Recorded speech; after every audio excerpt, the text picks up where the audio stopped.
Hello and welcome. Hard to believe it's October. We got the fever for you. Week 8, Friday football fever. Historic matchup for our first game of a slate of 8. Here we go. Get comfortable. Let's get it going. Coach Paul Meckley. How about 4 decades at Southeast? He takes on that squad for the first time in his head coaching career. The Cougars swarming on defense and on special teams. They got the big sack there. And how about 6 points off the special teams punt block? Big time right there by Ryan Catch, and he's the one that jumps on top of it. 7-0, the Cougars. Sam Koscho.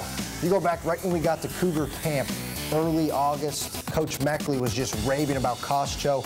So fast, he's a blur right there on the camera. Went down the right sideline. 13-0, they missed the PAT. A little bit later down the right sideline. This is Southeast getting it going. Malik Huggins to Ty Warren Davis. 15-yard gainer. How you doing, Malik? Shake and bake, going left, right into your living room. Check this out. Down the sideline, got him towards the red zone. Unable to cash it in, so still 13-0. Mooney now, little toe tap. Gino Gardena to Miko makes, and let's punch it off.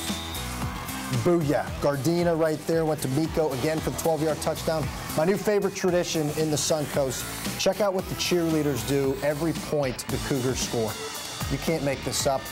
Get down and give me some push-ups. That's hard work tonight. They did 30 of those, but you got to do it 6 times every time they get in. Mooney, 10-point win in the Meckley Bowl. This is awesome. Samantha Sonner was at this one. Venice, we were there last week. Emotional W against Braden River.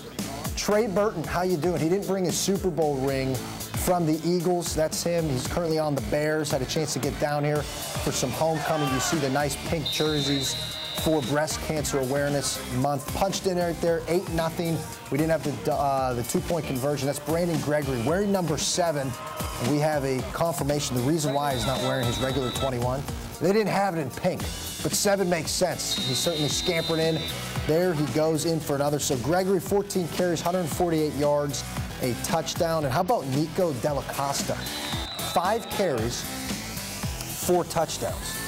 I mean, I'm no mathematician. That's pretty good percentages. No touchdown there. Sam couldn't believe that one didn't count. Meanwhile, you're going to run ahead and scamper on in. Big man Wolf. That's him, runner in Hayden Wolf. 17-23 for Wolf through the air. 152 yards and 2 touchdowns. Great stuff. Trey Burton at the end, embracing, as well as you see his young little bloke right there with Johnny Peacock. So Venice keeps it going. They were taking on a Chaminade squad. We were going back and forth how to say that for about 30 minutes before we got on there. But Venice rolls, they get the W.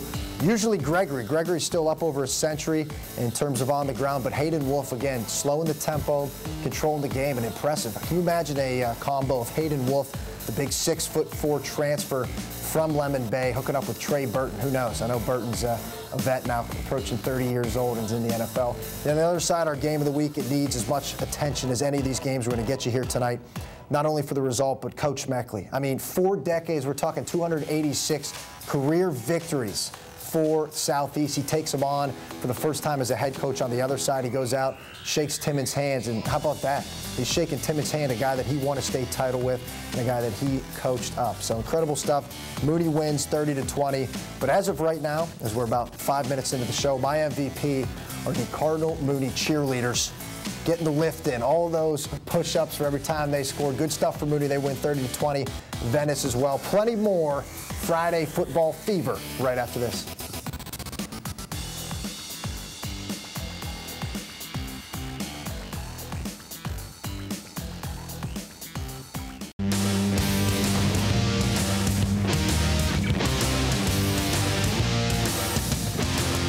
Oh, yes, the Braden River Pirates, emotional loss. It came down to the last play last week against Venice. Here we go. You know Justin Robichaux's shooting it. We got good highlights for you. The Pirates, waiting to see this bomb sauce from Brian Gagg to Clyde Townsend.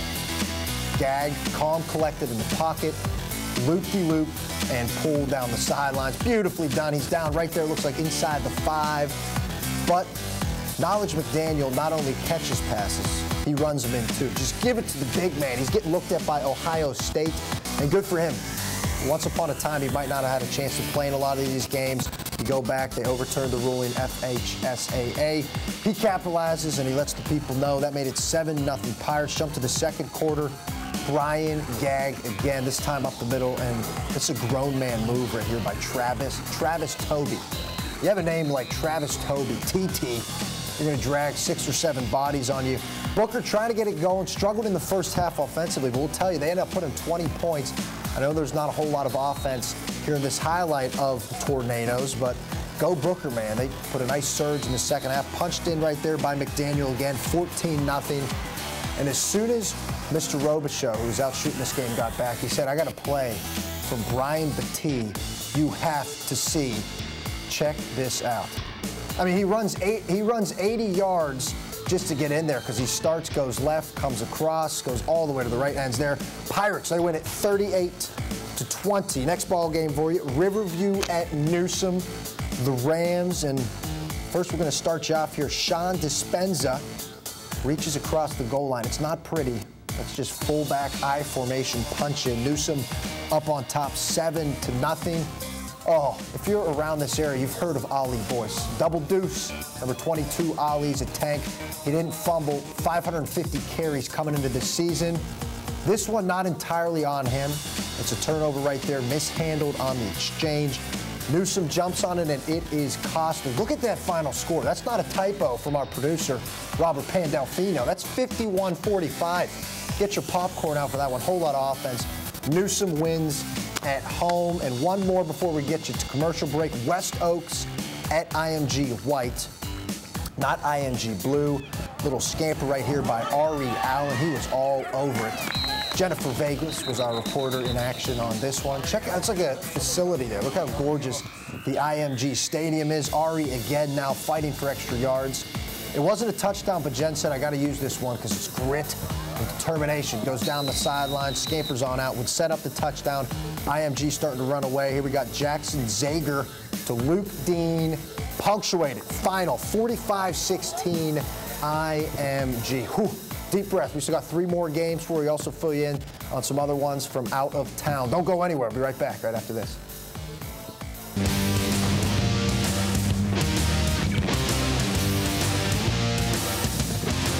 We got a treat for you right here. Not often do you see 2 hurricanes taking on each other. That's right. Manatee, you know them. They're on the road. Here we go, taking on Palm Harbor. 3 more highlights for you. That's cool, running out of the helmet. Keon Fordham. He plays quarterback, wide receiver, running back. That time almost loses the snap.